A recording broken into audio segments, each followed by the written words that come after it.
नमस्कार दोस्तों।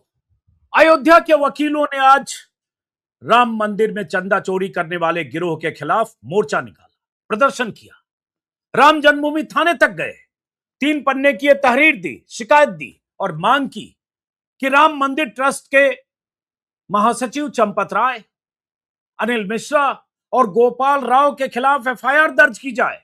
वकीलों की तरफ से कहा गया इस शिकायत में कि इन तीनों की मिलीभगत से मंदिर में दान की चोरी हो रही थी, चढ़ावा की चोरी हो रही थी और उसके बाद पूरे मामले पर लीपापोती की जा रही है। इसलिए जरूरी है कि इन तीनों के खिलाफ एफआईआर दर्ज की जाए और जब तक इन तीनों के खिलाफ एफआईआर दर्ज नहीं होगी तब तक पूरे मामले से पर्दा नहीं उठेगा। इस 3 पन्ने के नोट में जो अयोध्या के फैजाबाद बार एसोसिएशन के महासचिव हैं शैलेंद्र जायसवाल, उनकी तरफ से सीधे सीधे कहा गया है कि सुनियोजित षड्यंत्र के तहत योजनाबद्ध तरीके से दान चोरी संगठित गिरोह बनाकर की गई है और मामला खुलने पर साक्ष्य गायब किए गए हैं। इसलिए इसमें एफआईआर जरूरी है इन तीनों के खिलाफ। और जैसा कि आप जानते हैं एफआईआर दर्ज तो हुई है लेकिन उन तीनों के नाम नहीं है जिन तीनों के खिलाफ एफआईआर की मांग फैजाबाद बार एसोसिएशन के वकीलों ने की है।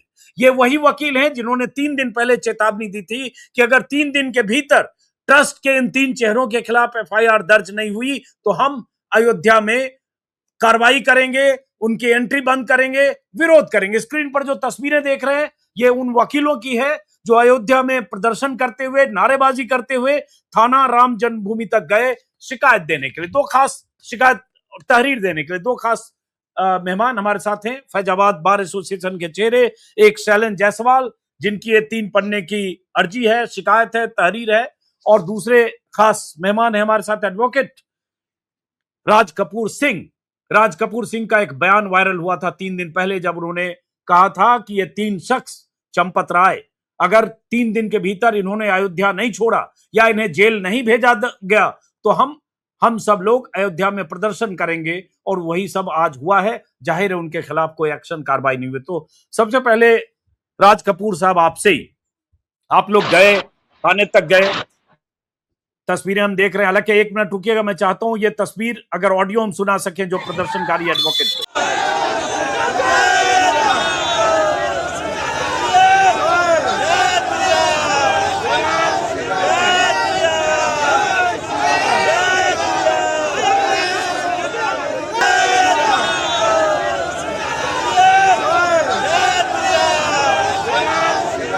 कुछ देर पहले की तस्वीरें। राज कपूर सिंह जी, मैं पहले तो ये समझना चाहता हूं कि ये 3 पन्ने की जो तहरीर दी आपने राम जन्मभूमि थाना में, तो क्या एफआईआर दर्ज करने का भरोसा दिया गया है? क्या हुआ उसके बाद? हम लोगों ने सम्मानित अध्यक्ष जी के नेतृत्व में हजारों की संख्या में चिलचिलाती धूप में निकल करके सड़कों से होते हुए जब निकले तो प्रशासन ने हमसे हमारी तहरीर ली, रिसीविंग दी और अपने जीडी में उसको इंदराज किया। तो हम लोगों को भरोसा है कि ये हमारी एफआईआर लिखी जाएगी और ये एफआईआर जो मूल एफआईआर है उसके साथ जांच में सम्मिलित की जाएगी।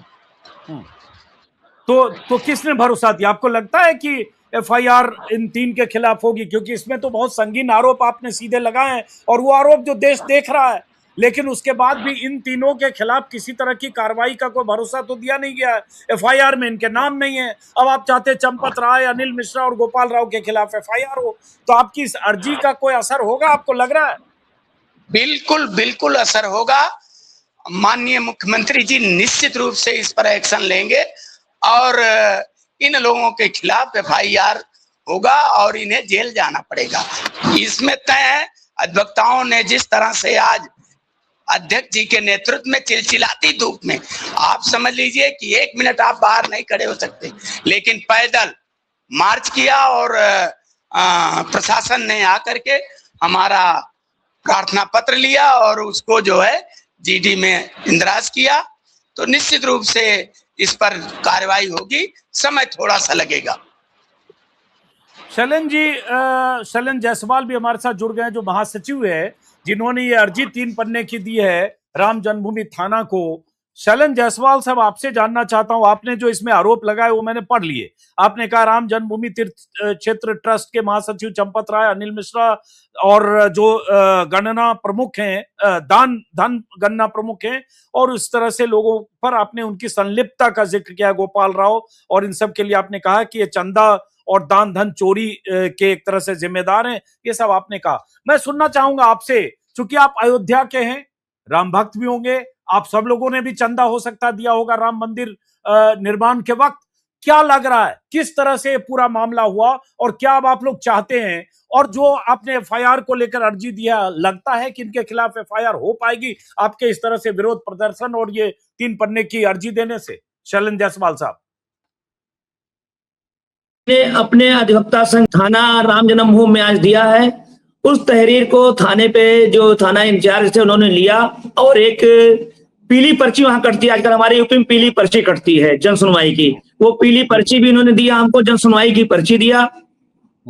कुछ देर बैठाने के बाद उन्होंने हमको जीडी की कॉपी भी दी। हाँ जी, यही पर्ची है तो, और जीडी की कॉपी भी दिया। उन्होंने जीडी में अपने इंद्राज किया कि हमारे अधिवक्ता संघ के जो अधिवक्ता भाई लोग गए थे उनको जो है लेकर हम लोग गए थे, तो वहां पर उन्हें कॉपी भी दिया हमको जीडी की। और हम तो यही उम्मीद करते हैं कि वो अपने हमारी एफआईआर दर्ज करेंगे।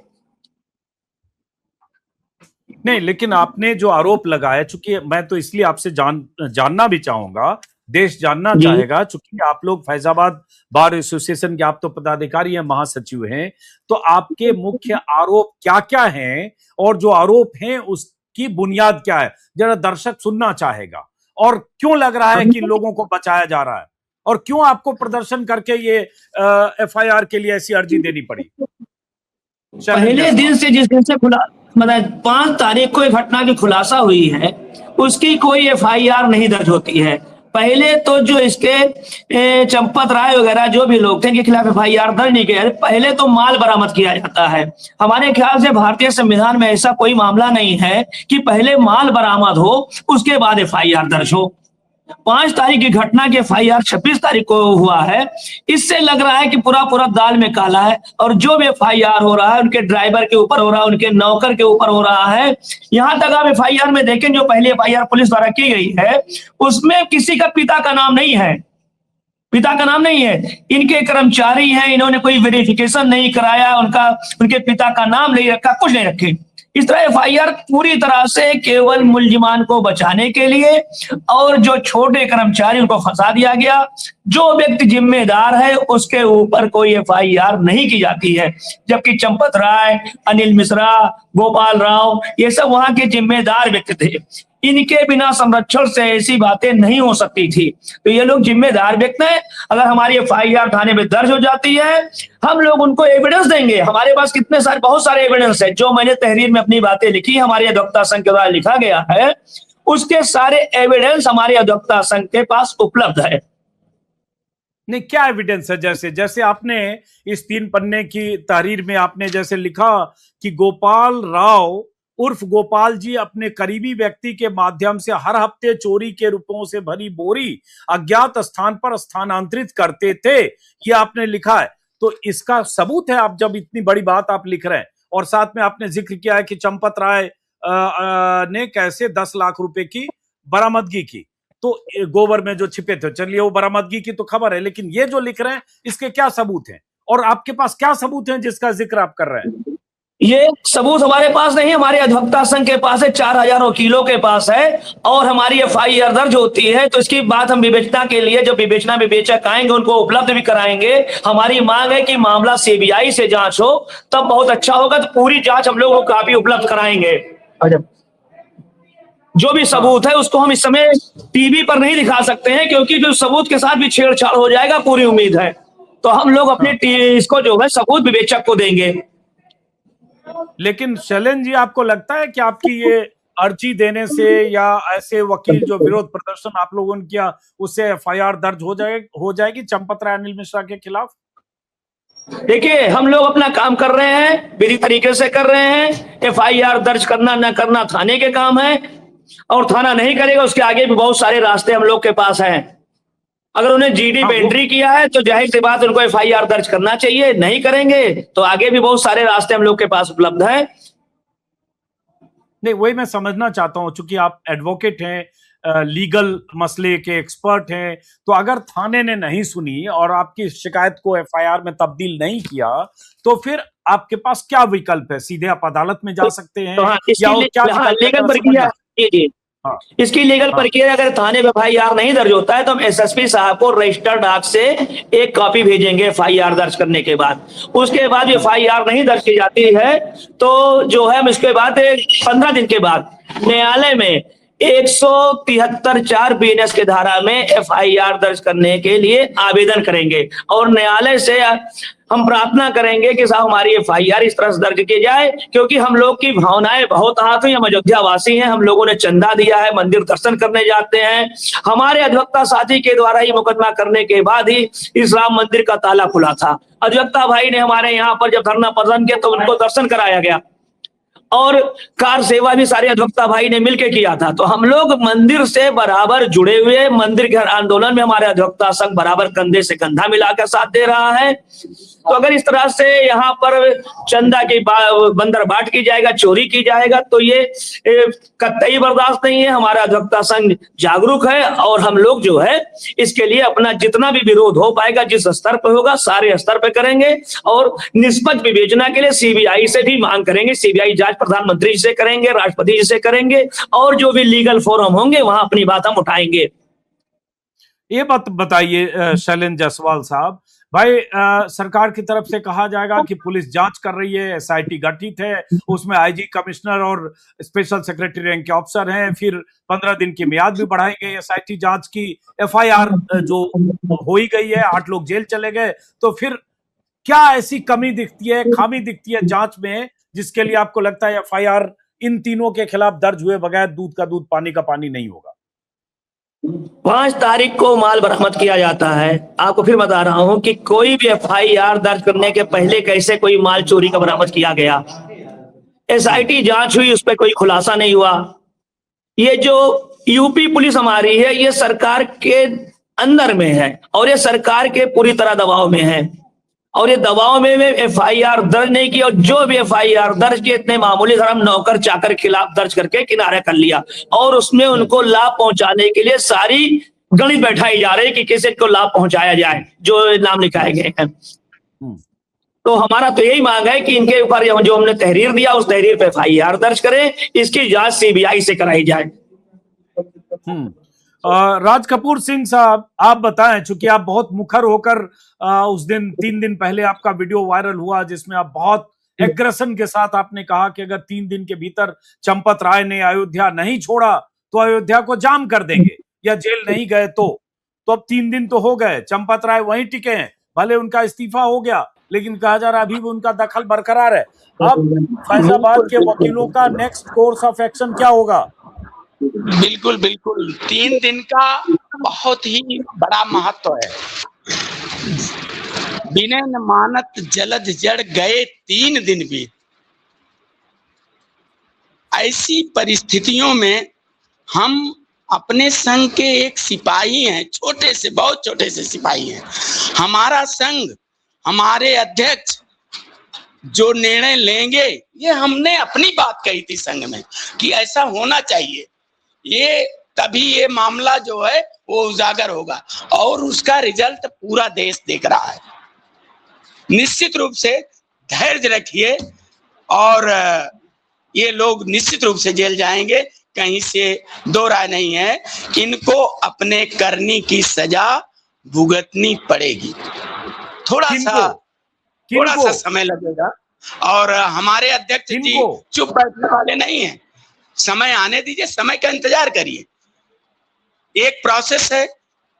हमने आज एक प्रार्थना पत्र दिया, फिर माननीय कप्तान महोदय को देंगे, फिर समय बीतेगा, उसमें अंतराल होता है 1 सप्ताह का कि अगर वहां भी हमारी बात नहीं सुनी गई फिर हम न्यायालय का दरवाजा खटखटाएंगे। हम अधिवक्ता हैं, हम कानून को हाथ में नहीं लेंगे।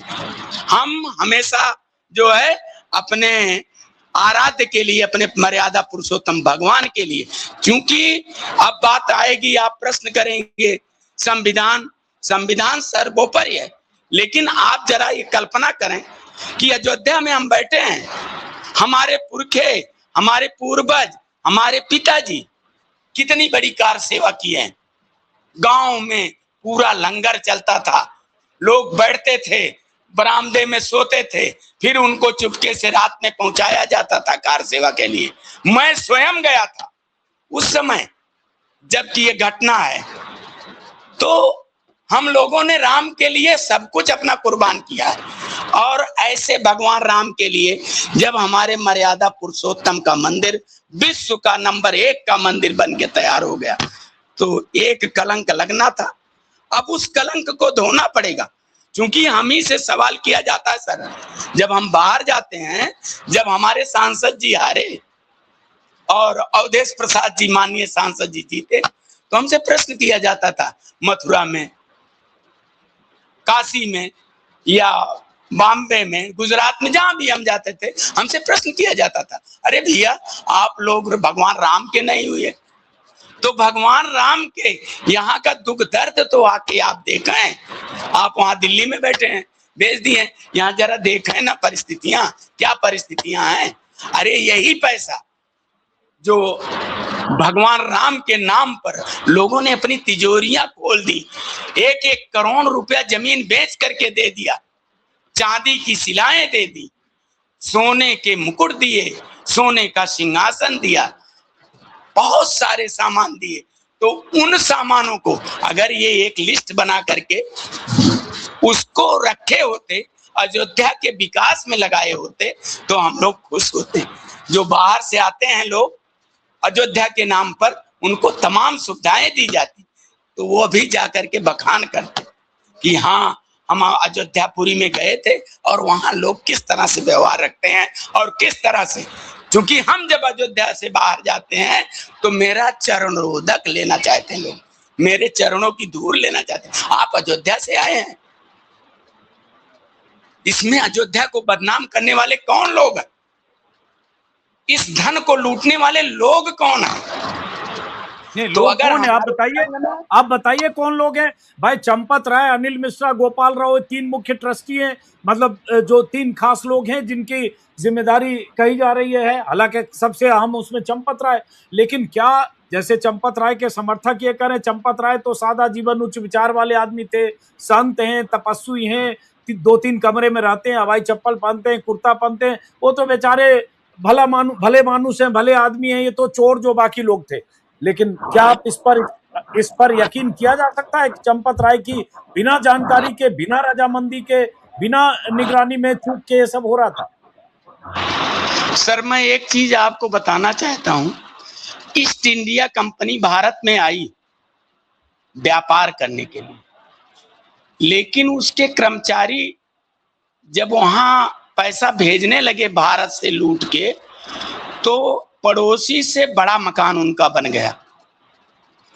उस मकान को देख करके वहां के स्थानीय लोगों ने जितना विरोध भारत में होता था अंग्रेजों का, उससे लाख गुना विरोध इंग्लैंड में होता था कि कैसे इसका मकान बन गया इतना बड़ा। ये जो लूट का खुलासा हुआ है, ये इसी विरोध का परिणाम है। अनुकल्प मिश्रा, लवकुश मिश्रा, ये सारे लोग जो हैं, चंपत राय, अरे सॉरी, ये अनिल मिश्रा, टन्नू यादव, जिनको टन्नू यादव कहा जाता था, टन्नू यादव, इन लोगों के रहन सहन में जो सूती कपड़ा टांडा हमारे यहाँ बड़ा फेमस है, जो टांडा का टेरिकाट पहनते थे, जब वो मखमल और ऊनी कपड़े पहनने लगे, उनके रहन सहन में अंतर हो गया, तब लोगों को ये लगा कि नहीं, कुछ दाल में काला है। लेकिन यहाँ देखा जाए तो पूरी दाल ही काली है। जितना करना था उन्होंने कर दिया। अब हम लोग कैसे सफाई करें? हम लोगों को तो, हम तो 5 बार दर्शन करके आए हैं। हम जाते हैं, सीधे निकलते हैं, प्रभु राम का दर्शन किए, माथा टेके चले आए। उसके पहले भी जाते थे जब प्रभु राम टेंट में रहते थे, उसके पहले भी जाते थे जब विवादित ढांचे में रहते थे, उस समय भी गए जब तोड़ा जा रहा था, उस समय भी मैंने सुना था, देखा अपनी आंखों से, खुली आंखों से। तो ये सारी चीजें हैं। हम लोग अगर विरोध नहीं करेंगे तो कौन विरोध करेगा। हमारा संघ इतना मजबूत है और हमारे अध्यक्ष जी इतने सक्षम हैं कि निश्चित रूप से आप समझ लीजिए कि इस पर कार्रवाई होगी और हमारे अध्यक्ष जी को जीत का सेहरा पहनाया जाएगा। ये बताइए राज कपूर जी कि आप सीधे तौर पर बीजेपी, वीएचपी या संघ से जुड़े हैं क्या? अब इस पर प्रश्न न करें तो ज्यादा अच्छा है। हम भगवान हमारे लिए प्रिय हैं, हमारा धर्म जो है हमारे लिए सबसे ज्यादा प्रिय है। जिस देश जाति में जन्म लिया बलिदान उसी पर हो जाऊं। हमारे लिए अपना हिंदू धर्म, अपना सनातन सर्वोपरि है। हमारे भगवान राम को अगर कुछ कहेगा, हमारे कृष्ण को कोई कहेगा, हमारे देवी देवताओं को कुछ कहेगा तो हम कुछ भी करने को तैयार हैं। तो जब राज कपूर जी 5 साल पहले 2021 में जब 2 करोड़ की जमीन 18.5 करोड़ में खरीदी जा रही थी, जब 1 करोड़ की जमीन 6 करोड़ में खरीदी जा रही थी और सारे दस्तावेज, सारी खबरें, सारे सबूत, सारी रजिस्ट्री सामने आ रही थी, तब आप लोग को नहीं लग रहा था कि चोरी हो रही है, करोड़ों रुपए लुटाए जा रहे हैं, अपने लोगों को फायदा पहुंचाने के लिए रजिस्ट्री के नाम पर, जमीन खरीद के नाम पर 50 करोड़ रुपए लुटा दिए गए? वो भी एक तरह की चोरी थी। जिसने 2 करोड़ की जमीन 20 करोड़ में बेची, वो आज आलीशान बंगले में अयोध्या में रह रहा है। रवि तिवारी या कुछ नाम है उनका। ये सब भी तो पता होगा। चोरी तो 5 साल से हो रही है, इसके सबूत आ रहे थे। चोरी के अलग अलग तरीके हो सकते हैं। जब हमारे मंदिर पर फैसला आया उस समय अयोध्या का विकास बड़ी तेजी से हो रहा था। बोलिए बोलिए। नहीं आ रहा सर? आ रही है। खत्म करें अपनी बात। आ रही है आपकी बात। उस समय निश्चित रूप से वो विकास का वो चरम था। 2021 की बात कर रहे हैं, वो विकास का चरम था। आप समझ लीजिए कि जो माझा में जो जमीनें बिकी हैं वो लोग करोड़ नहीं कहना जानते, वो करोड़ कहते हैं। किसी को 8 करोड़, किसी को 10 करोड़। जरा जाके देहातों में देखिए, सबको पैसा मिला। सर उसकी बात हम नहीं कर रहे। एक मिनट आप वकील साहब लीपा पोती मत करिए। एक जमीन की रजिस्ट्री होती है, एक ही दिन में हरीश पाठक और कुसुम पाठक से कोई सुल्तान अंसारी और रवि मोहन तिवारी खरीदता है 2 करोड़ में, और 10 मिनट के बाद वही जमीन ट्रस्ट खरीद लेता है 18.5 करोड़ में। तो ये कहानी वो नहीं है। मतलब 10 ही मिनट में 8 गुनी कीमत, 9 गुनी कीमत पर जमीनें खरीद ली गई। तो ये दिखा होगा ना, आप लोग को भी पता चला होगा। अगर उसी समय आप लोग जैसे आज ये प्रदर्शन विरोध कर रहे हैं, उसी समय विरोध किया होता आपने, तो ये जो ट्रस्ट में जो ये हेरा फेरी हो रही थी करोड़ों की, उसी समय अगर ये ट्रस्ट से बाहर गए होते तो आज ये चोरी और डकैती ना हुई होती। मान्यवर, आप जरा समझने का प्रयास करिए, कौन कितना संज्ञान लेता है। हमारे अध्यक्ष जी इस लायक थे, हमारे अध्यक्ष जी ने इस मामले को संज्ञान में लिया। अगर दूसरा प्रेसिडेंट होता, हो सकता न लेता। उस समय दूसरे प्रेसिडेंट थे, उन्होंने मामले को संज्ञान नहीं लिया। जो सब जानते हैं, आप भी जानते हैं, हम जानते हैं, पूरा देश जानता है कि क्या क्या नहीं हो रहा है अयोध्या में। तो सब चीज कहने की ही बात नहीं है कि हम कह करके चिल्लाएं, अपना गला फाड़ें। ये जो आप कह रहे हैं ये निश्चित रूप से हुआ है। हम नहीं जानते 2 करोड़ का 18 करोड़ में, 20 करोड़ में कैसे लोगों के घरों को उजाड़ा गया, कैसे लोगों को बुलाया गया, कैसे बात नहीं बनी तो आगे क्या हुआ। अभी तो और सारी बातें हैं। ये तो मामूली रिकॉर्ड आपके पास है, 2-3 है, बहुत सारी चीजें हैं। लेकिन हम सब पर बिना अपने अध्यक्ष की अनुमति के, बिना संघ की अनुमति के, क्योंकि संघ में आप बात कर रहे हैं, हमारे महामंत्री जी हमारे सामने हैं, तो हम ऐसी कोई भी बात नहीं करेंगे। अगर संघ से हल्का हट करके और अपने प्रॉपर ड्रेस में ना होकर, हम वकील हैं, हमें मर्यादा में रह करके बात करना है। हमें अपनी मर्यादा को नहीं तोड़ना है कतई किसी कीमत पर। हम मर्यादा में बंधे हुए हैं, हम अपने संघ से बंधे हुए हैं। हमारा संघ जो निर्णय लेगा हम उसका अनुपालन करेंगे, चाहे उसमें मेरी जान क्यों न चली जाए। चलिए, जान जानने की कोई बात नहीं है। शैलेंद्र जी, ये बताइए, आखिरी सवाल आपके शैलेंद्र जी, कि आपकी इस तहरीर के बाद, इस शिकायत के बाद अगर एफआईआर नहीं हुई तो आपसे एक महासचिव के तौर पर जानना चाहूंगा नेक्स्ट कोर्स ऑफ एक्शन क्या होगा, और क्या आपको लगता है कि जब तक चंपत राय या अनिल मिश्रा, गोपाल राव के खिलाफ एफआईआर नहीं होगी तब तक जो ये चोरों का गिरोह है या सरगना है उन तक कानून के हाथ नहीं पहुंचेंगे? वरना जांच तो हो ही रही है। शैलेंद्र जायसवाल,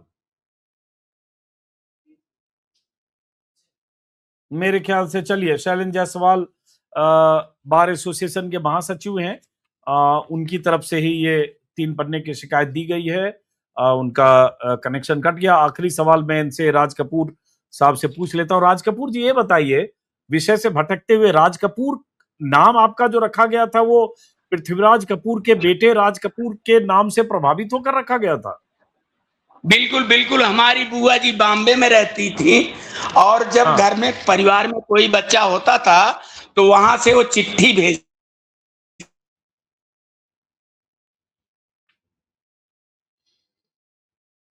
देखिए, हाँ, आवाज आ रही है? फ्रीज हो गया शायद। चलिए, आपका भी शुक्रिया। ऑडियो वीडियो फ्रीज हुआ चूंकि आप लोग कोर्ट से हमारे इस खास शो में बातचीत में शामिल हुए, इसके लिए बहुत बहुत शुक्रिया। आर.के. सिंह साहब, शैलेंद्र जायसवाल तो पहले डिस्कनेक्ट हो गए जो महासचिव है। देखते हैं कि अब इस तहरीर के बाद क्या चंपत राय, अनिल मिश्रा और उनके खिलाफ, गोपाल राव के खिलाफ एफआईआर दर्ज होती है। आपकी बात कट गई थी, अगर पूरी करना चाहें पूरी कर लें। हाँ, ये सारे नाम हमारे परिवार, हम जैसे प्रॉब्लम है। चलिए, शैलेंद्र जायसवाल जुड़ गए, एक आखिरी सवाल उनसे। शैलेंद्र जी, माफ करें, बीच बीच में कट रहा है। नाम हमारे परिवार में है। चलिए, हमारे बाबा पर बाबा मंत्री जी। शैलेंद्र जी, आखिरी सवाल है आपसे कि अब जैसे कितने दिन में आपको लगता है कि आपकी इस तहरीर पर एफआईआर दर्ज हो जाएगी? दूसरी बात, क्या आपको लगता है कि जब तक एफआईआर इन 3 के खिलाफ दर्ज नहीं होती तब तक जो चोर हैं, चढ़ावा चोर, उनके गिरोह के सरगना तक कानून के हाथ नहीं पहुंचेंगे, इसलिए आपको यह करना पड़ा? देखिए, ये सब जिम्मेदार व्यक्ति हैं। अगर किसी जिम्मेदार व्यक्ति के नीचे कोई चीज होता है तो उसकी नैतिक जिम्मेदारी है ये बात, और ये उनके हाथ के नीचे से उनकी जानकारी में हुआ है तो उतना अपराधी है, ये पूरी तरह से अपराधी हैं। और इन्होंने बड़े बड़े खेल खेले। एफआईआर तो हमारी दर्ज हो जाने दीजिए एक बार, तब हम लोग दिखाते हैं क्या कहते हैं, एविडेंस देंगे कि सरकार सोचे कि इतने एविडेंस वकील कैसे लेके आए हैं। हमारे अधिवक्ता संघ के पास इतने एविडेंस हैं कि सरकार की पैर खिसक जाएगी। अब समझ लीजिए, इतने एविडेंस हम लोगों के पास है। एफआईआर तो एक बार दर्ज के तीनों के खिलाफ ये इसीलिए एफआईआर नहीं। जी सर। शैलेंद्र जायसवाल, आप फैजाबाद बार एसोसिएशन के महासचिव हैं और आप बहुत अहम बात कर रहे हैं कि आपके पास ट्रस्ट के चंपत राय या गोपाल राव या अनिल मिश्रा के खिलाफ बहुत अहम सबूत हैं। अभी आपने कुछ देर पहले कहा कि 18 करोड़ की जमीन 52 करोड़ मिली गई, ये एक सबूत है। 2 करोड़ की जमीन 18.5 करोड़ में, मैंने कहा 18.5 करोड़ ले गया। ऐसे कई जमीनें भी की हैं ट्रस्ट के नाम जो उजागर नहीं हो पा रहे, वो सब सारे कापी हम लोग बैनामा के निकलवा रहे हैं। तो आपको बहुत सारे चीज उजागर मिलेंगे यहाँ पर। बहुत, यहाँ जैसे अभी राज कपूर भैया ने बताया हमारे कि यहाँ दाल नहीं काली, पूरी दालें काली है। तो पूरी दाल काली है, हम लोग उस दाल काली जो है उसको दिखाएंगे, सरकार को दिखाएंगे क्या कैसा। लेकिन सरकार डर रही है, इसीलिए वकीलों के एफआईआर नहीं लिख रहे हैं। इनके अगर हिम्मत हो तो अधिवक्ता संघ की एफआईआर लिखें और इस पर जांच कराएं जो इन पे आरोप लगाए गए हैं। क्यों बचा रहे हैं ऐसे लोगों पर? एफआईआर लिखने से कोई दोषी नहीं होता है, ना कोई मुलजिम होता है। एफआईआर एक जांच का तरीका होता है। एफआईआर दर्ज कर ले, जांच कर ले, हमारी बात दोषी पाए, हम गलत पाई जाएगी तो हम दंडित होंगे, इसमें भी प्राविधान है। तो अगर वादी मुकदमा की चंपत राय को कौन बचा रहा है? शैलेंद्र जी की एफआईआर दर्ज नहीं हो रही है, किसका हाथ है? शासन पर शासन बचा रहा है, कौन बचाएगा सर? शासन पर शासन बचा रहा है। क्या औकात है चंपत राय के सामने? क्या बात कर रहे हैं, बहुत ऊंचे आदमी है चंपत राय जी। अभी आपने बताया सादा जीवन उच्च विचार, ऐसे लोग को ट्रस्ट में क्यों रखा गया जिसका सादा जीवन उच्च विचार है? अरे देख रेख के लिए आदमी रखा जाता है। मैं अधिवक्ता संघ का महासचिव हूं, अगर कोई चीज मेरे यहां से गायब होती है वो मेरी जिम्मेदारी है। और इतना आदमी को सतर्क रहना चाहिए, जहां इतने बड़े बड़े मामले हैं तो वहां पे सतर्क रहना चाहिए। पुलिस के सामने से चोरी हो रही है, बिना एफआईआर के माल बरामद किया जाए। चंपत राय जी जाके माल गोबर से बरामद करा रहे हैं, घूर से बरामद करवा रहे हैं। क्यों करवा रहे हैं? इनको मालूम था माल यहां रखा है, क्यों चले गए बिना एफआईआर दर्ज कराए? ये तो पूरे तरह से संलिप्त सारे लोग इसमें। यही मैं बता रहा हूं, एक बार एफआईआर तुम्हारी दर्ज कर लें तो हमारा अधिवक्ता संघ जो जो साक्ष्य उपलब्ध कराएगा, हम आपकी टीवी में बात कह रहे हैं, ऐसे बात हवा में नहीं कहा जा रहा है। नहीं, लेकिन आप इस सवाल का साफ जवाब देने से बच रहे हैं कि चंपत राय के माथे पर किसका हाथ है? चंपत राय को कौन बचा रहा है? योगी जी बचा रहे हैं, मोदी जी बचा रहे हैं, कौन बचा रहा है? देखिए, ये तो सब विवेचना के विषय है, लेकिन चंपत राय की पहुंच बहुत ऊपर तक है। अगर ऊपर तक पहुंच ना होती, चंपत राय आज जेल में होते। ऊपर तक मतलब लखनऊ वाले ऊपर तक या दिल्ली वाले ऊपर तक? ये आप दोनों तरफ समझ सकते हैं सर, अपने हिसाब से दोनों तरफ समझ सकते हैं, जिस तरह से आप लगाना चाहें। चलिए, बहुत बहुत शुक्रिया। मुस्कुरा रहे हैं राज कपूर जी, बहुत बहुत शुक्रिया। देखते हैं अगले धन्यवाद 3 सर। दिन 5 दिन में एफआईआर दर्ज होती है कि नहीं। बहुत बहुत शुक्रिया फैजाबाद के वकीलों को, मेरा नमस्कार।